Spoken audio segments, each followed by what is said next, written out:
नमस्कार, मैं जनमत हरियाणा से बोल रहा हूँ। कमलकांत हमारे साथ जुड़े हैं, किसान नेता। ये भारतीय सरकार ने जो कमेटी बनाई है उसके भी मेंबर हैं। भारतीय किसान यूनियन के हरियाणा इकाई के ये सत्तादत्ता हैं, बड़े नेता। किसान का जो आंदोलन चल रहा है, किसानों का आंदोलन, उन पर जानते हैं कि किसानों का आंदोलन आज किस स्थिति में खड़ा है। कल हिंसा हो गई थी, जैसा कि आप जानते हैं, एक किसान की मौत भी हो गई थी, कई सिपाहियों को भी चोट लग गई थी, पुलिसकर्मियों को भी चोट लग गई थी। उसके बाद किसानों ने जो दिल्ली चलो का कार्यक्रम था उसको 2 दिन के लिए टाल दिया, लेकिन तनाव अभी भी बना हुआ है और जगह भी किसान आंदोलन खड़े करने की कोशिश की जा रही है। तो पुनी जी, ये बताइए कि आज की तारीख में आप क्या देखते हैं, किसान आंदोलन कहाँ पर खड़ा? ये जो कल एक मौत हो गई और जो जी। बात कही गई थी कि हिंसा नहीं हो गई होगी, लेकिन हिंसा हो गई। हाई कोर्ट ने भी कह दिया कि भैया ट्रैक्टर ट्रॉली जैसे जो आपके खेती के औजार हैं उनको दूसरे औजारों के रूप में मत यूज कीजिए। के बावजूद ये प्रयास किए जा रहे हैं। तो आज की तारीख में किस जगह खड़ा है किसान, क्या कहते हैं? सबसे पहले ये है, जो 3 कृषि कानून पे दिल्ली को बंधक बनाया था और उस समय प्रधानमंत्री जियों ने 3 कृषि कानून वापिस ले लिए थे। उसके दौरान इन्होंने एमएसपी की कभी भी मांग ही नहीं करी, सच्चाई ऑन रिकॉर्ड है। लेकिन अब जो चुनाव था, चुनाव के 1 महीने पहले ये एक बहुत बड़ी साजिश है ताकि देश में उपद्रव मचाया जाए। क्योंकि जब मंत्री 3-4 बार मंत्री खुद चंडीगढ़ में जाके बातचीत के लिए तैयार हो गए, ले और उन्होंने कह भी दिया बहुत बढ़िया माहौल में तैयार हुई मुख्यमंत्री। असली बात साहब ये है, देश में माओवादी, वामपंथी और उसमें आप पार्टी, उन्होंने एक साजिश रच के ये मोर्चा खोल लिया पंजाब में। और पंजाब में मैं आपको बताऊं कि मैं 1985 से भारतीय किसान यूनियन में शामिल हूं और उसके दौरान मेरे को 2 बार गोली और लाठियां भी लगी। कभी भी किसान ने खुद लाठियां खाई या मारी नहीं है। और ये पहली बार हुआ कि एक मोर्चे के ऊपर जाके बड़े बड़े हथियार लेके, जेवीसी लेके, पोकरण लेके उन्होंने आके और एक हमलावर बन के, जैसे पाकिस्तान हिंदुस्तान का युद्ध है उस तरह का रवैया बना के उन्होंने जाके बॉर्डर के ऊपर उन्होंने हमला किया। आप देखोगे कि उसमें कुछ बयान हो रहे हैं, कुछ फोटो शो हो रही है और उसके अंदर जिस तरह का रवैया है, उन्होंने मान ले समझौता है, कोई भी लड़ाई है उसमें टेबल पे ही होगी। पहली बात, जब 3 कृषि कानून के बाद हम 5 आदमी हम उसमें एमएसपी में लिए और 3 सदस्य संयुक्त किसान मोर्चा के, लेकिन वो उसमें नहीं आए, शामिल हुए। और अब इन्होंने विवाद कर दिया एमएसपी के ऊपर, भाई एमएसपी की मांग चाहिए, गारंटी चाहिए। जब एक कमेटी बनी हुई है, वो कमेटी अपनी रिपोर्ट दे देगी, लेकिन ये सिर्फ एक साजिश है रची हुई ताकि माहौल खराब करके, देश में अराजकता करके। इसमें ऐसी ताकतें हैं जो देश तोड़ने की ताकत है। ये किसान आंदोलन को जो तथाकथित नेता है वो तोड़ फोड़ करने गए, वो कभी भी किसान की बात नहीं करेंगे।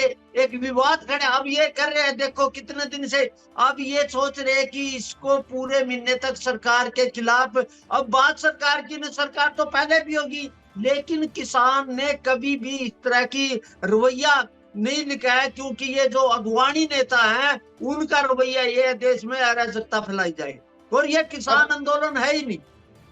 जी, आपने कहा कि जो जब सरकार ने कमेटी बना दी तो उसका इंतजार करना चाहिए था, लेकिन उस कमेटी ने जो पिछला आंदोलन है उससे लेकर अब तक क्या प्रगति की? कोई रिजल्ट तो आए नहीं उसके। नहीं साहब, मैं आपको बताऊं, स्वामीनाथन आयोग की रिपोर्ट कितने दिन में आई? वो 2.5 साल में आई थी रिपोर्ट। अभी हमारे को 1.5 साल के आसपास हो गया, उसमें हमने सारे देश के अर्थशास्त्रियों के और तरह के, भाई कैसे खरीद होगी, क्या होगी, सब तरह के हमने कम से कम 15 प्रदेशों में हम गए जाके हमने जानकारी ली, किसानों को बुलाया और अर्थशास्त्रियों को बुलाया, बाजार के आया, तो उसमें टाइम लगेगा और उसकी रिपोर्ट हम प्रधानमंत्री जी को देने के लिए है। लेकिन आप ये बताओ, अगर आपकी समस्या है आप उसको दो। अब मान ले थोड़ी देर के लिए ये आंदोलन के लिए आगे थे, तो हमारा रवैया युवा भारतीय किसान यूनियन को जहां रोका जाएगा वहां बैठ जाएंगे। अब अगर मान लो इनको बॉर्डर पे रोक दिया तो शांति से बैठे रहते, और सरकार के मंत्री बिना उसके भी आए। लेकिन अगर उन्होंने तो उपवाद मचाना, तो उनकी जो मनसा है वो मनसा बातचीत के लिए नहीं, मुद्दे के लिए नहीं है। जब आप बताओ, यहाँ हरियाणा पंजाब की मैं स्थिति बताऊं, यहाँ वाटर लेवल जो 40 फुट से लेकर 300 फुट पे चले गया, और यहाँ रेगिस्तान बढ़ने की स्थिति में आ गया।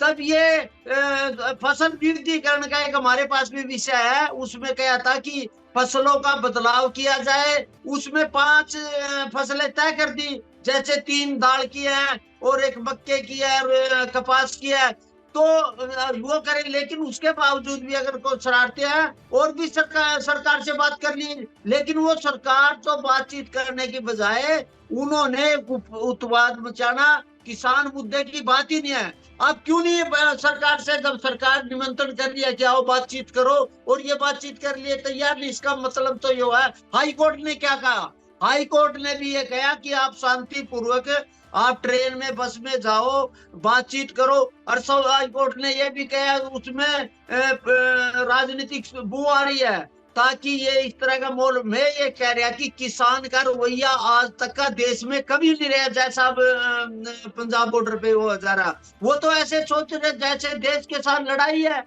आप हम भाई भाई हैं, बैठ के बात करें, उसका रवैया सरकार से बात करें, उसका समाधान ढूंढे।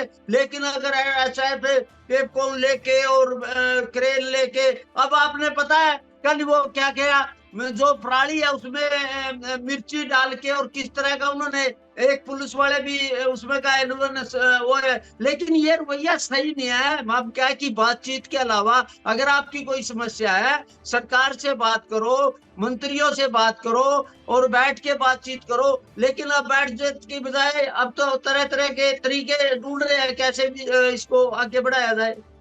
मैं एक चीज आपसे ये जानना चाहूंगा कि ये जो किसान इस बात पर अड़े हैं कि हम दिल्ली जाएंगे, तो दिल्ली जाने का, इस बात पर अड़ने का क्या मतलब है, और दिल्ली जाने से क्या क्या सोल्यूशन आएगा जो आप ये बताओ, दिल्ली साहब, दिल्ली जाने का मतलब क्या है?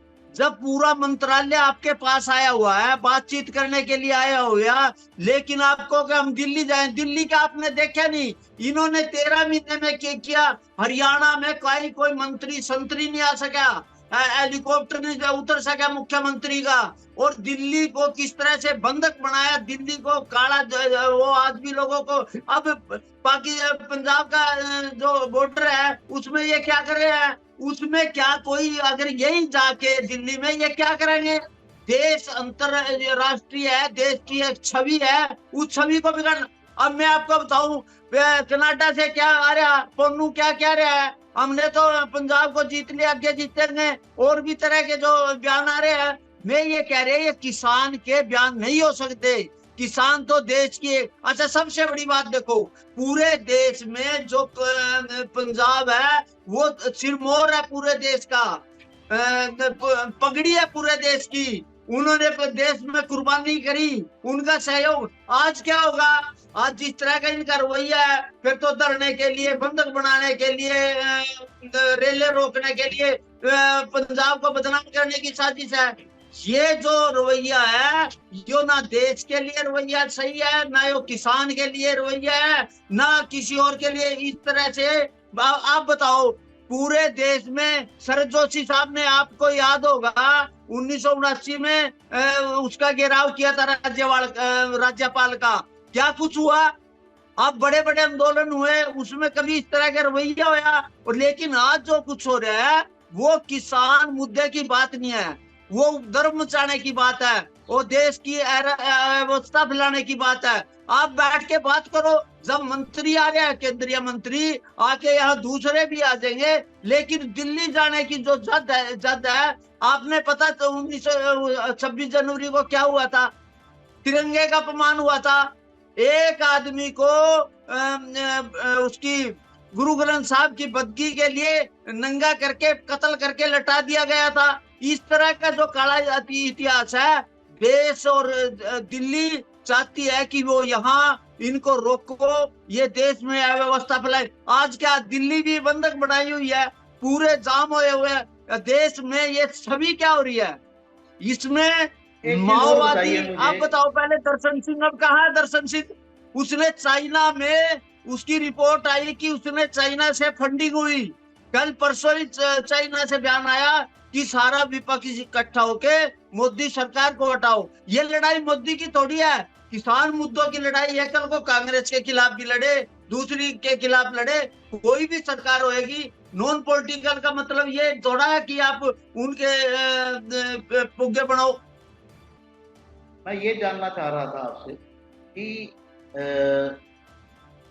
जो 5 फसलों की डिमांड, सरकार ने जो 5 फसलों का ऑप्शन दिया, क्या ये जायज है या इसमें और फसलें ऐड करनी चाहिए?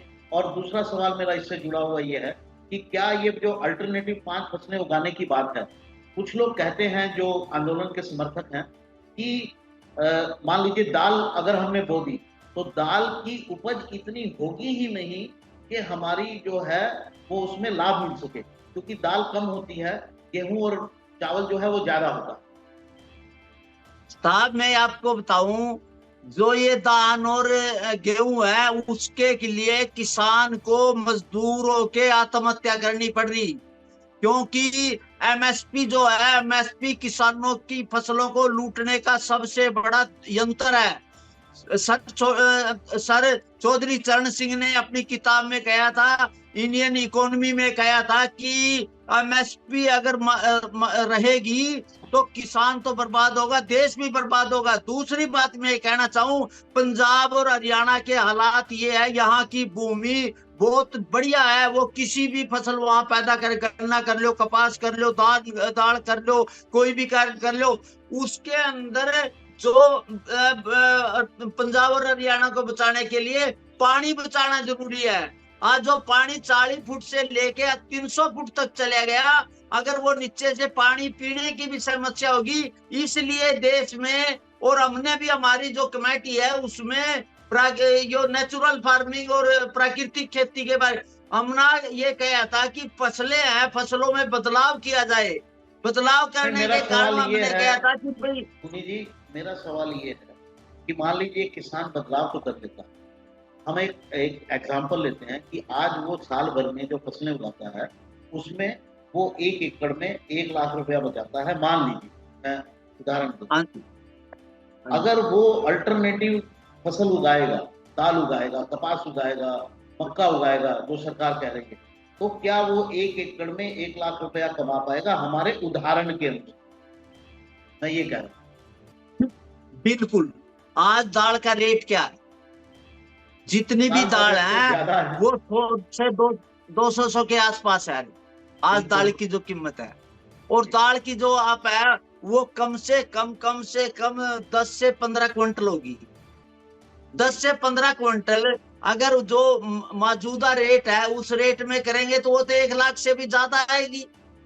और दूसरी बात, उसमें पेस्टिसाइड का इस्तेमाल नहीं होगा, यूरिया खाद का इस्तेमाल नहीं होगा, और पानी की बचत होगी। अब ये जो अच्छा, एक समस्या इसमें ये रही कि इन्होंने 5 फसलें की, उसमें इन्हें सरसों को भी जोड़ना चाहिए, सूरजमुखी को भी जोड़ना चाहिए, सोयाबीन को भी जोड़ना चाहिए, ताकि क्योंकि पिछली बार हमारी सरसों की 2 साल पहले थी, वो एमएसपी से 3000 ऊपर तक बिकी। फिर बाद में इन्होंने क्या किया, जो आपको ध्यान होगा, जवाहरलाल नेहरू जी आना पहले जो शेड्यूल कराया 1955 में जरूरी वस्तु अधिनियम बना दिया था। भाई किसान की जो उपज है वो किसान नहीं कीमत तय कर सकता, सरकार तय करेगी, और वो आज तक मौजूद है और 9 शेड्यूल में डाल दिया। मैं ये कह रहा, किसान को लिबर्टी होनी चाहिए, बाजार होना चाहिए। और जो हरियाणा की स्थिति है इस समय, वहां सरसों, ये जो सूरजमुखी और दाल और कपास और ये चीज अगर ये होगी तो हरियाणा भी बचेगा, पानी भी बचेगा और आमदन भी बढ़ेगी। लेकिन ये सोचा छोड़ रहे हैं। अच्छा आप ईमानदारी से बताओ, जो दान हम पैदा कर रहे हैं हरियाणा पंजाब में, कोई हरियाणा का आदमी उस चावल को नहीं खाता। वो चावल जहरीला चावल करके वो जाके विदेशों में उसमें जाएगा, उसमें फ्री में जाएगा। हमारे यहाँ कोई आदमी ये जो हमारी दान है उसको खाते ही नहीं, गरीब से गरीब आदमी नहीं खाएगा। उसमें कितना पेस्टिसाइड का इस्तेमाल होगा, कितना खाद का होगा, कितना जहर का होगा। इस जहर की खेती को छोड़ना पड़ेगा अगर हरियाणा के किसान को और जमीन को और यहाँ वातावरण को बचाना है, तो इसको डाइवर्ट करना पड़ेगा, फसल विविधीकरण लागू करना पड़ेगा। उसमें देश भी बचेगा और किसान भी बचेगा। तो आपका आरोप ये है कि हरियाणा पंजाब के किसान जो गेहूं या धान उगाते हैं वो जहरीला है, खाने लायक नहीं है? बिल्कुल 100% आप जाकर उसका टेस्ट करो, उसको पता लगेगा कि भाई उसमें कितना। अच्छा आप ही बताओ, अब उसके अंदर कम से कम 6 एकड़ तो 6 बैग तो यूरिया के इस्तेमाल होंगे, डीएपी होगा, फिर उसमें खरपतवार होगा, फिर उसमें 3 बार उसमें स्प्रे होती है पेस्टिसाइड की, तो वो उसके अंदर जाता तो खेत के अंदर है, जो पैदा होगा उसी में होगा। ये जो जहरीली खरीदी है, मैं ये कह रहा, आपने आमदन लेने के बहुत तरीके हैं, उनमें और भी फसलें उगाई जा सकती। आप ये कह रहे देश का जो वातावरण है क्यों खराब हो रहा, आप वो लेंगे फिर उसको आग लगाएंगे, पराली को आग लगाएंगे। आप ऐसा काम करो ना जिससे देश में और आमदन बढ़ेगी, ये एक जिद है। और दूसरी बात, एमएसपी जो है वह किसान को लूटने का तंत्र है। एमएसपी ने कभी भी लागत के आधार पर लाभकारी मूल्य नहीं मिला। जो एमएसपी कौन तय करा? सीएसीपी तय करा। सीएसीपी की 7वीं लाइन पे लिखा हुआ कि उपभोक्ता के हित में और महंगाई को देखते हुए एमएसपी की कीमत तय करी जाएगी। उसमें किसान कहाँ रह गया? मैं आपको बताऊं, 1970 में जब स्वामीनाथन आयोग ने कहा था, उस समय कीमत थी गेहूं की 80 पैसे और पेट्रोल की कीमत थी 55 पैसे। आज पेट्रोल कहाँ और गेहूं कहाँ? उसने कहा था समकक्ष होनी चाहिए, नॉन एग्रीकल्चर की और एग्रीकल्चर उपज की, उनका मिलान और उनकी कीमत साबित होनी चाहिए। आज कृषि उपज क्या है? एमएसपी से जो पैदा किया गया हुआ है, और वो सबसे ज्यादा खरीदार तो सरकार है, और सरकार खरीदने के बाद फ्री बैठ। अच्छा आप बताओ, देश में बाजार आपने मंडियों पे बैन लगा दिया, आयात निर्यात पे लगा दिया, आयात तो कर लेंगे, निर्यात गेहूं को रोक दिया, चावल को रोक दिया, और चीजों। आप मेरे को बाजार चाहिए ना, मैं अब तो मैं ऑनलाइन अपने मोबाइल को खरीद सकता हूँ, मैं ऑनलाइन बेच भी सकूं। ये 3 कृषि कानून में यही था, किसानों को आर्थिक आजादी मिलेगी, लेकिन वो इनकी मूर्खता से वो वापिस होगी। लेकिन अब भी मौका है, किसान को लिबर्टी मिलनी चाहिए, बाजार मिलना चाहिए, और जो विविधीकरण है, जो फसल के तरीके हैं, वो भी बदल के आमदन का हिस्सा हो सकती है। सर एक चीज और बताइए कि जो ये आंदोलन चल रहा है, ये मुख्य रूप से चलता है हरियाणा, पंजाब और कुछ हद तक उत्तर प्रदेश में, तो ये बाकी देश में क्यों नहीं है? अगर प्रॉब्लम है तो बाकी देश की है, तो पूरे देश की है, तो पूरे देश में ये आंदोलन क्यों नहीं होता? नहीं साहब, एक बात बताओ, अगर ये एमएसपी का कानून और एमएसपी को लीगल कर देंगे तो पूरे देश की खरीदार होगी, खरीदेगा कौन? मान लो मेरी धान की फसल है, कल मैं उसको काटने थे, उसमें बारिश होगी, उसको डैमेज होगी, पैमाने पर नहीं गई, उसका खरीदार कौन होगा? क्योंकि अगर खरीदोगे आपके खिलाफ मुकदमा दर्ज होगा, नहीं होगा। था अब सरकार के पास, अगर सरकार को खरीदनी पड़गी पूरे देश का अनाज, आप उसका तरीका ये है, आप किसी उसको व्यापार को, किसी व्यापार उसमें आप डॉक्टर इसने चौधरी चरण सिंह ने भी कहा, एमएसपी जो है वो कम्युनिस्ट राज की व्यवस्था है, आप थोप नहीं सकते, बाजार पर निर्भर होगा कि आपकी क्या कीमत है, क्या नहीं है, कैसे। अब मैं बताऊं, पाकिस्तान में क्या है, 7,000 रुपए क्विंटल है गेहूं का रेट।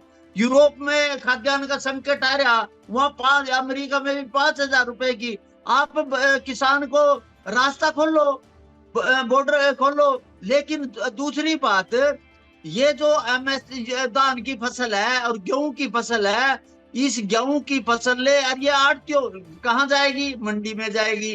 कानून किसके है? मंडी व्यवस्था के है। आप उसमें एक मंडी से दूसरी मंडी नहीं बेच सकते। आड़ती से पैसे लेके आड़त के बंधक बन जाएंगे। आप ये कैसे आप कर सको? अगर मान ले दाल की बात है, अच्छा कॉन्ट्रैक्ट फार्मिंग है, पंजाब में तो 1990 से कॉन्ट्रैक्ट फार्मिंग है।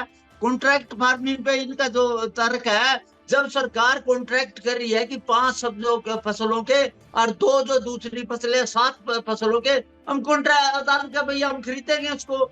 अब इस पे भी नहीं है तो इन्होंने एक नया फोपा चढ़ा लिया, इसको कानूनी जामा पहना के आप अपने किसान के लिए आत्महत्या का रास्ता खोल रहे हो।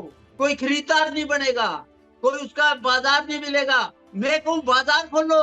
आप मंडी में तो आपने कानून ला रखे, जरूरी वस्तु अधिनियम में आप भंडारण नहीं कर सकते, आप उसको विदेशों में व्यापार नहीं कर सकते। हमारी बासमती की यहाँ खासकर हमारा बासमती का एरिया, सऊदी अरब में अगर सौदा नहीं होगा तो सऊदी अरब से बासमती का रेट नहीं आएगा। यहाँ मेरा बासमती का चावल कोई खाएगा नहीं, इतना महंगा है। तो आप बाजार होगा तो बाजार में डिमांड आएगी, डिमांड आएगी उनकी सप्लाई होगी। ये जो चैन है अब इसको सरकार ने अपने हाथ में ले लिया, हम खरीदेंगे। क्यों खरीदेंगे? भंडारण पे आपको याद नहीं है 1970 के आसपास लोगों के घरों से गेहूं लेके सरकार ने अपने गोदाम में डाल दिया था। क्यों डाल दिया था? भाई आप भंडारण नहीं कर सकते, आप उसको कुछ नहीं कर। तो ये जो देश में जब तक जो अच्छा अभी आप बताओ, इनकी मांग है भाई हम तो ये करके देखेंगे। ये क्या तरीका है? ये तो तालिबान तरीका है। अब टेबल पे जाके अपने तर्क, जो भी मान ले टेबल होगी जिस पे बढ़िया मजबूत तर्क होंगे वो जीतेगा। और ये क्या लठ करके कि हम तो ये मजबूर करें? ये देश की सही व्यवस्था नहीं है, लोकतांत्रिक व्यवस्था नहीं है। आप अपने तर्क रखो, अपनी बातचीत रखो, आप अपनी बात को मनवाओ। लेकिन अगर आप ये कहो कि हमने तो कह दिया ये मान्या जाएगा, ये देश के लिए विनाशकारी है और ये कभी भी लोकतांत्रिक व्यवस्था सही नहीं। तो आपके अनुसार ये जो आपकी कमेटी है, उस कमेटी में इन सारे पहलुओं की चर्चा कर ली जाएगी जो आप कह रहे हैं, बाजार खोलने की? नहीं साहब, मैं बताऊं, हमारे 3 विषय हैं एमएसपी में। नंबर 1 है एमएसपी, भाई किसानों की फसल कैसे रेट तय किया जाए, कैसे व्यवस्था हो, खरीद कैसे हो, भंडारण कैसे हो, उसके और भी बाजार के रिश्ते खोले जाएं, कैसे अलग अलग तरीके से उन्होंने कराया, उस पे हमने खूब चर्चा करी। तीसरा है हमारा फसल विविधीकरण, भाई जो फसलें हैं उन फसलों में बदलाव कैसे किया जाए। हमने ये भी सोचा भी हरियाणा पंजाब में जो वाटर लेवल नीचे जा रहा है, जो नदी के आसपास है, जैसे गंगा नदी, यमुना नदी, जहां पानी की है बहुत वो है, वहां गेहूं पैदा करी जाए, वहां धान पैदा कराया जाए और वहां उनको रेट और मार्केट दी जाए कैसे। तीसरा था हमारा नेचुरल फार्मिंग, प्राकृतिक खेती, हमने ये कहा था, उसमें आया था भाई जो प्राकृतिक खेती है जिसमें पेस्टिसाइड जहरीले ना हो, ऐसी फसल तैयार की जाए जिससे मानव को नुकसान ना हो। तो ये तीनों पे हमारी बहुत वर्चा हुई और अब हम प्रधानमंत्री जी को अपनी रिपोर्ट देने के लिए तैयार है। एक मीटिंग में 2 में जाके प्रधानमंत्री को सौंप देंगे। ये रिपोर्ट कब तक दे दी जाएगी? अभी बस अभी थोड़ी देर, अभी मैं 25 को मेरी मीटिंग होगी, 25 के बाद हम करेंगे इसकी रूपरेखा बना के प्रधानमंत्री को देंगे। भैया हमारी ये रिपोर्ट है, उस रिपोर्ट पर सार्वजनिक को जी प्रधानमंत्री जी को सौंप देंगे। और दूसरा इसमें प्रधानमंत्री जी अमित शाह जी ने ये कहा तो जो भी आप रिपोर्ट दोगे तुरंत हम उसको लागू करेंगे। ओके, तो आपका आपने बात सुनी पुनी प्रकाश जी की, वो किसान नेता हैं, लंबे समय से जुड़े रहे हैं, खुद किसानी करते हैं। उनका एक अल्टरनेटिव पक्ष है, जो किसान आंदोलन के किसान कह रहे हैं कि एमएसपी जो है उसको लीगल जामा पहना। एमएसपी देश में पहले से ही लागू और एमएसपी पर खरीद भी होती है, लेकिन देश भर में देश में पूरी खरीदी नहीं होती है, 1 से 10% के बीच में खरीदी होती है। किसानों का कहना है कि पूरी खरीदी की जाए। कुछ चीजें जो है वो प्रैक्टिकली संभव नहीं, सरकार के पास भंडारण की क्षमता लिमिटेड है, उसी के अनुसार खरीदी हो सकती है। और अगर सरकार पूरा का पूरा खरीद लेगी तो बेचेगी कहाँ? तो पूरी चरम जो व्यवस्था है वो चरमरा जाएगी। दूसरी तरफ किसान को भी उसकी फसलों की एक लाभकारी कीमत चाहिए। तो दोनों के बीच में, जैसा मैंने पहले भी कहा है, एक कॉन्फ्लिक्ट है और उसका रास्ता कहाँ निकाला जाए। अगर दोनों अपनी बात पर लड़ जाएंगे तो आम आदमी के लिए जीना दूभर हो जाएगा। अगर किसान को उसकी डिमांड के अनुसार, जो आंदोलनकारी किसान है, उनको दाम दे दिए जाए तो एक बीच का रास्ता निकालने की जरूरत है। पुरी जी, आपका बहुत बहुत धन्यवाद। आपसे चर्चा होती रही। नमस्कार। नमस्कार।